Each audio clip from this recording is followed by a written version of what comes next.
Desert wind whips across the barren range, the heat shimmering off the sand until it blurs the horizon. In the distance, metal targets stand like ancient, silent giants, waiting. Some places create soldiers. They forge them in fire and discipline. But this range made legends. And today, a rookie walked straight into history.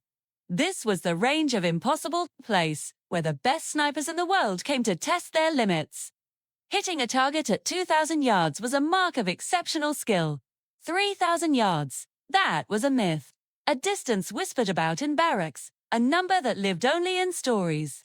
The old general, a man whose face was a roadmap of forgotten wars, always said, only legends hit that far. But it wasn't a challenge, it was a fact. A law of physics and ballistics and human limitation. For years, no one had even dared to try.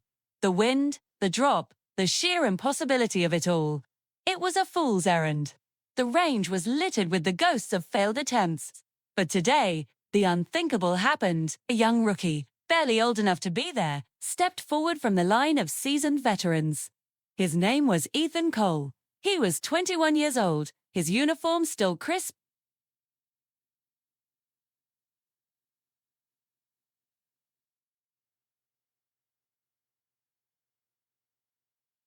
Bet! Mocking smile spread through the crowd of hardened soldiers. Disbelief was etched on every face. Who was this kid? What did he think he was doing? He looked like he'd just graduated from basic training yesterday. But if you looked past the fresh-faced exterior, you saw his eyes. They weren't afraid. They weren't arrogant. They were just steady, as calm and deep as a mountain lake, reflecting the endless blue sky above. He ignored the whispers, the quiet laughter. He had a job to do. The general strode over, his shadow falling over Ethan. The old warrior's voice was gravelly, laced with a mix of irritation and concern. "Do you even know what you're attempting, son?" he asked, his eyes narrowing. The question hung in the scorching air. Ethan looked up, his gaze unwavering, and replied with two simple words. "Yes, sir." A wave of scoffing rippled through the onlookers. The audacity, the sheer foolish confidence. The sun beat down, relentless. But Ethan didn't seem to notice. He lay prone on the dusty ground, settling the rifle into his shoulder thing. And as he looked through the scope, the world, with all its noise and doubt, fell silent. For him, there was only the target, the wind, and the breath in his lungs. What they didn't know, what no one in that crowd could possibly understand, was Ethan's hidden truth. His training hadn't taken place on pristine military ranges or in high-tech simulators. He wasn't forged in the crucible of formal combat. Ethan learned to shoot on the vast, unforgiving plains of his homeland, a place where the wind never stopped blowing. He learned by hunting, not for sport, but for survival. Hitting a target from an impossible distance didn't mean earning a medal.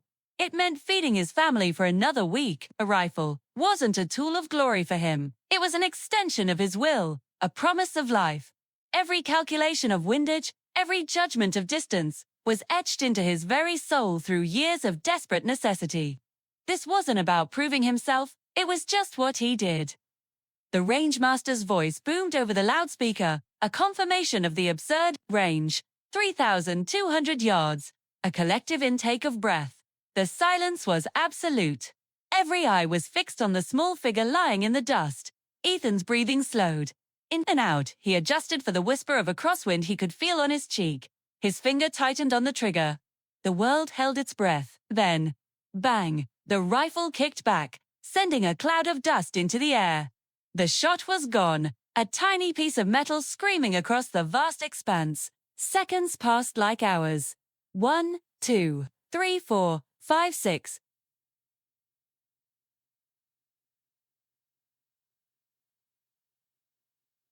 The impossible sound of lead hitting steel, traveling all the way back to them across 2 miles of desert. Chaos erupted. Shouts of disbelief. Soldiers grabbing binoculars, their faces masks of pure shock. It couldn't be. It had to be luck. A 1-in-a-million fluke. But then, Ethan chambered another round. The crowd quieted, watching. He settled, aimed, and fired again. Silence. Then, clang! A second hit. The murmuring stopped completely. He fired a third time. Clang, a fourth. Clang, the sound echoed across the range, a drumbeat of the impossible becoming real.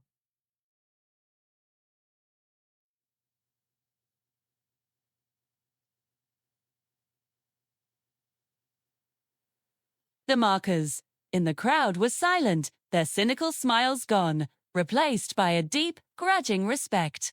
Laughter had turned to reverence. Ethan stood up, brushing the dust from his now dirty uniform. He was still just a kid, but something had changed.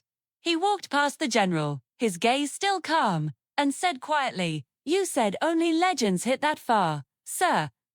The general had no words. He simply watched as the young man walked away, leaving a legacy in his wake. The desert did not witness a lucky shot that day. It didn't witness four. It witnessed the birth of a legend, carved not from stone, but from steel, determination, and the quiet will to survive. A legend who proved that the line between myth and reality is only as far as you're willing to shoot. If you felt that moment, if you believe in the power of the underdog, hit that like button.